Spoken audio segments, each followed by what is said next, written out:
Yun. Good morning guys. Day off natin ngayon so maglalaba tayo ngayon.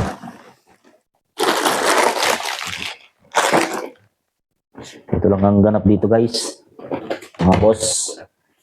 Pagka day off namin kasi ang pasok namin hanggang ano lang. Hanggang Webes lang. So Biyernes ngayon, day off namin. So laba-laba muna. Yan mga kabakal. Sa mga hindi po pala nakakaalam, welder po ako dito sa United Kingdom. Dito po ako sa parte ng Northern Ireland. Yan. Shout out po sa mga kabakal natin dyan. Sa mga gusto pong mag-apply papunta dito, hiring pa rin po sa agency ko ng mga welders. Big welder po pala ako dito, mga boss.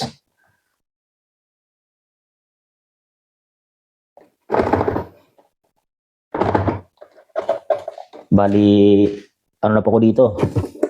Isang taon na po ako nung May. Last month, isang taon na po ako dito.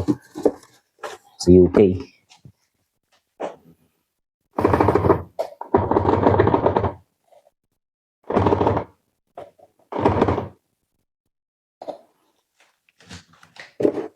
Kaya sa mga nagbabalak po na mag-apply, papunta dito sa United Kingdom, mag-comment lang po kayo mga boss. Yan, mag-comment lang kayo dyan sa baba. Sa comment section natin.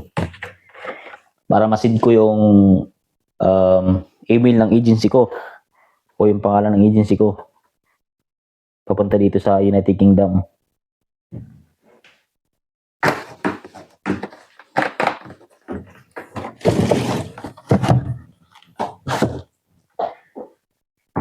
Bali, mabilis lang naging process nung sa akin mga boss kasi kumpleto na ako ng requirements nung nag-apply ako sa agency ko papunta dito.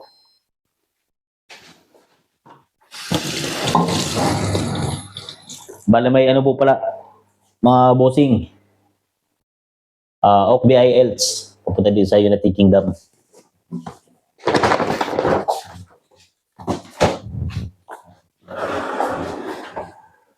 Kailangan po natin ng UK VI IELTS. Ayan.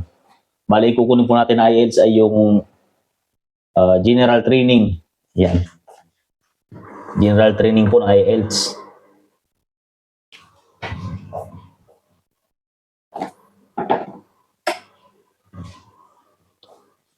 Kasi maraming klase po ng IELTS doon sa ano, sa pagkukuha ng IELTS. So, kukunin natin general training IELTS.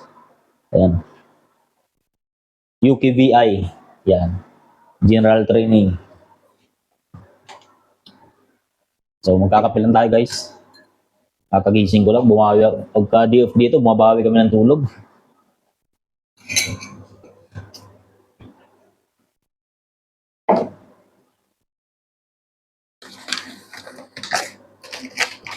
Maganda naman dito mga boss kasi okay naman ang sahod. Di ka naman talo sa sahod dito. Ang sahod pala namin dito sa company namin ay lingguhan. Ayan mga boss. Tuwing Biyernes po ang sahod namin dito. At ang pasok namin dito ay tuwing Webes lang ng isang linggo. Bali, 4 na araw lang. 4 days lang. Maganda dito sa UK guys kasi ang weather dito pag summer, hindi siya mainit. So parang Baguio lang ang weather niya pag summer. Yan. Kaya yan ang kinagandaan dito. Pag winter naman, yung snow dito sa lugar namin, hindi siya masyadong kumakapalang snow guys. Yan ang kagandahan dito. Hindi, unlike sa ibang part ng Europe or ibang part ng UK na kumakapalang yelo, parting Scotland, yan, medyo makapalang yelo. Pati siguro sa England. Pero dito sa Northern Ireland ay panalo. Kayang-kaya mong lakarin. Kayang-kaya mo pa mag-bike. Kasi nagbabike lang ako papasok ng trabaho. Yan, sa mga kapwa kong welder dyan, big welder o fabricator yan, mga boss. Comment lang kayo kung gusto nyo mag-apply dito para ma-save natin yung details ng agency ko. Hiring pa po sila. Sa katunayan po ngayon ay nasa, ano po sila ngayon, nasa Dubai. Kumukuha po ng mga welder and carpenter. Kasi hindi lang po mga welder ang hiring sa agency ko, mga boss. Marami pong skilled worker na hiring. Yan, katulad po ng karpentero. Yan, bench joiner po, yan. Kailangan din po. Sa marami po. Comment lang kayo mga boss. I-send ko sa inyo ang details ng agency ko. Papunta dito sa United Kingdom. Alright mga boss. Maraming salamat po. Please subscribe po para updated po kayo sa susunod natin mga video. Yan, bagong YouTuber lang po. So may Facebook page po pala tayo. Kabakal sa United Kingdom po. Meron tayo doon na 56,000 followers. Yan. Maraming salamat mga boss, mga kabakal.